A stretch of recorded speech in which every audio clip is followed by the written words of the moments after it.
เฮ็ดแนวกินให้กินแน่หิวข้าวแล้ว เอากลับไปเฮ็ดกินตีนัดก็มูไว้นี่สิออกไปหาหมู ก็เขามีผัวเขาก็อยากให้ผัวเฮ็ดแนวกินให้กิน แล้วอาจสิไปกินน้ำหมูแต่ว่าปล่อยเขาอยู่บ้านคนเดียวกินเขาคนเดียวเฮ็ดจังได๋ โอ้ ไปเลย กินคนเดียวนึงทอดไข่เจียวไข่เล็กก็กินกันเร็วหรอก เอาก็เขาเหงาเขาอยู่บ้านคนเดียวเขาเหงาแล้วอาจก็สิมีแต่ไปหาหมู่ โอ้โดนๆเทียบาตีเรื่องน้อย คันซั่นนั่นคันอีหยังเขาต้องเฮ็ดเอาเองอันคนเขาอยู่ผู้เดียว เขาประกาศเลยนี่ ว่ากูโสดกูสิโสดแต่มื้อนี้เลยอีหลีคันสิเป็นแนวนั้น เอา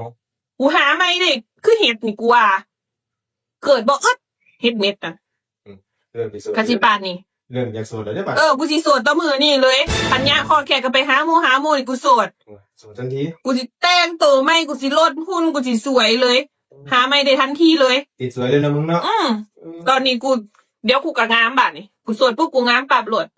ปุ๊บมีคนจีบปั๊บ บ่อึดต่อคนจีบ ผู้ใดล่ะ บ่อึด จีบได้ป่ะที่รักใครจีบเจ้าได้ป่ะ ไม่เลยนะ ขายได้ช่างไหม ไม่เห็นแนวกินไม่เห็นแนวกินไหมบ่ต้องไปเอ๊ะสิรักไป บาเลยครับขาด